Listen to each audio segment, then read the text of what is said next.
At this stage, it's important to note that we are less and less reliant on the sketch to inform the form of our shapes.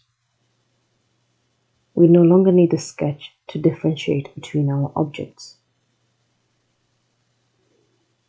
With the sketch enabled, we can still see the usefulness of some forms.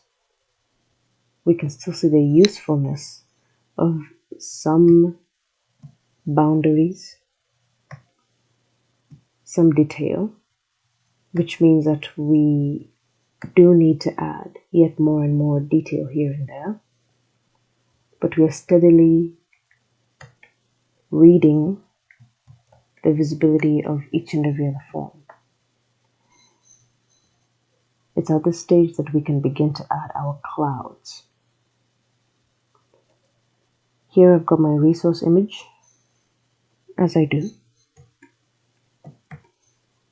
and I have an understanding from this visual format where my clouds are going to be, where the light sources are, towards the center, almost veering right, and here you have the clouds at their lightest point, almost exactly at the center.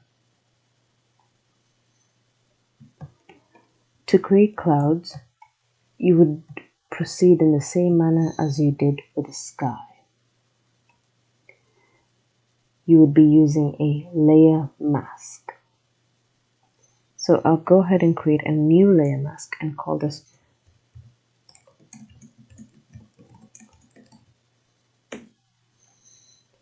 Clouds Layer Mask. I won't begin painting yet because I do in fact need the particular layer mask to negate all of the objects that will not be affected by this mask. As I did before, I would control click shapes that will be negated. I don't need to go through the process of selecting every single one of these shapes. I will just select the extreme background and the more prominent object here, which is a chimney. In doing so, I will be selecting several others. So I would, with my selection tool, find my extreme background, and there it is. Control click, as well as my chimney. Control click, Control Shift click in fact.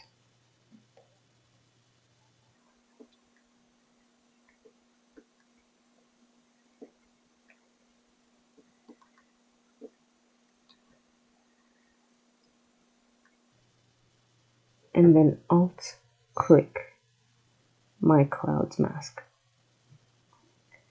Now I have a layer mask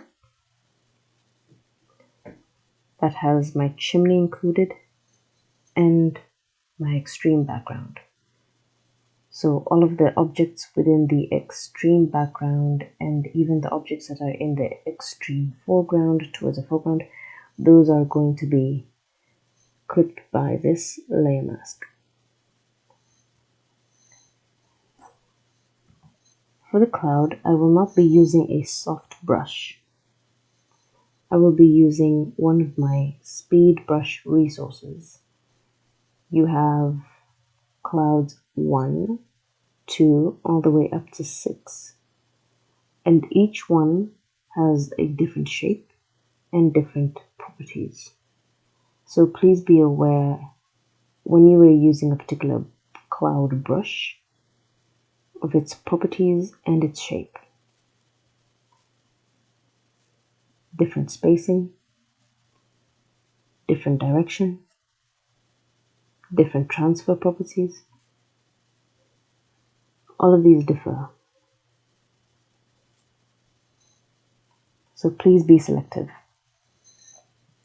Additionally, when you are considering your clouds, have the resource image nearby. That way you can eyedrop select the darkest hues as well as the lightest hues and use those to paint. So with the clouds, I want to begin with the darker hues, just going in very lightly.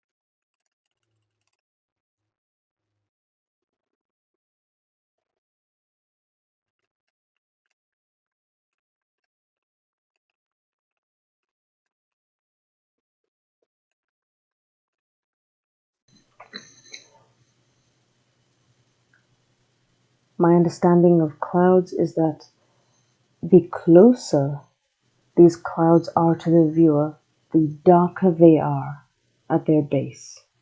The farther away they are from the viewer, the lighter they are at their base. As is evidenced by this image where the farther the clouds are, where my mouse is hovering over right now, that little wisp of a cloud, that's quite light. It's closer to the horizon compared to these clouds at the very top, which are darker at their base. They have more form. They have more dimension, more depth.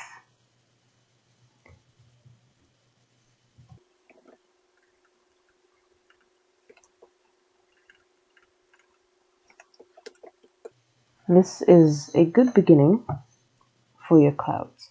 But remember, we are working with a layer mask, quite handy.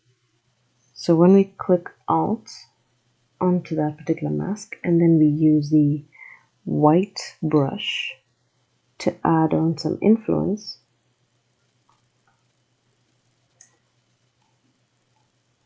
you can keep on using the cloud brush. After all, it's soft and it has transfer properties. You can add more influence onto the chimney to add on the atmospheric effect. And now there's even more of the cloud layer affecting your chimney. This isn't complete. However, this version is. In this version, I've taken the liberty of completing my clouds. As you can see from my cloud base layer, I've softened the layer mask quite a bit. Therefore, my clouds are influencing not only my chimney, but my horizon line here with my mountains, and even a bit of my background. I want to discuss the timeline in this particular document. To enable your timeline, you would go to your window and scroll down till you find your timeline option. I've of course organized all of my layers in my timeline. As you can see, they're all in place. I've additionally changed the duration of every one of these images. Some of them towards the end, I've even included the duration from 0.1 as it was previously to 0.2. How you do this is by making sure that you enable visibility or disable visibility of your layers sequentially. For example, my first frame only has my background gradient. My second frame has both my background gradient and extreme background blur enabled. My third frame has 3 layers enabled. The fourth, fifth, sixth move on in that manner. So I steadily add on visibility of my layers to my frames, and that's how I create my grand reveal animation.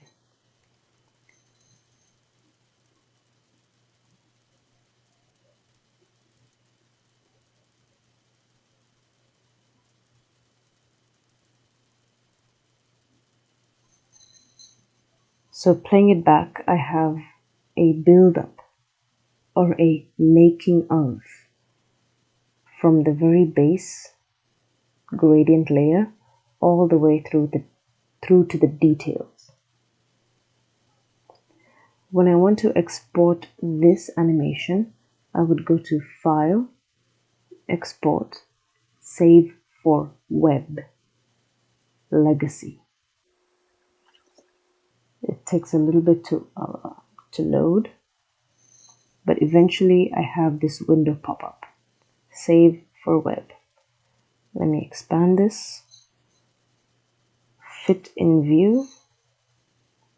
And there I have it. My entire document as a GIF.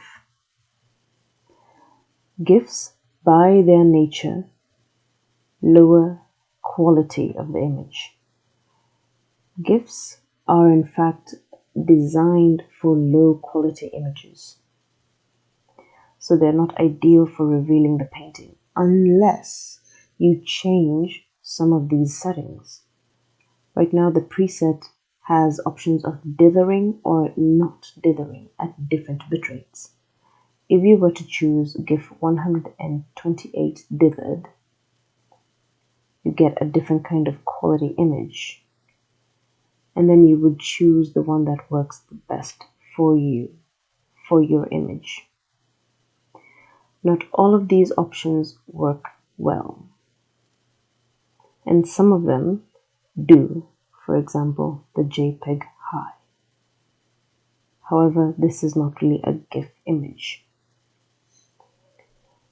So understand that if you do export as a GIF, you will eventually, inevitably, lose some quality.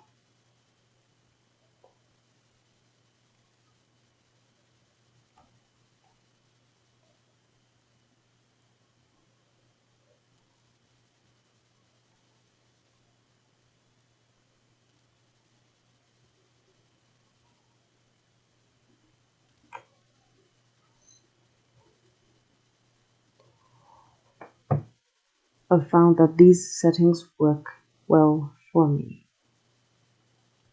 at least for now. At which point, when I'm satisfied with the outcome, I would go ahead and save this particular output, minding that I would get a file size of about almost 900 kilobytes. When you export that, you inevitably get a GIF output.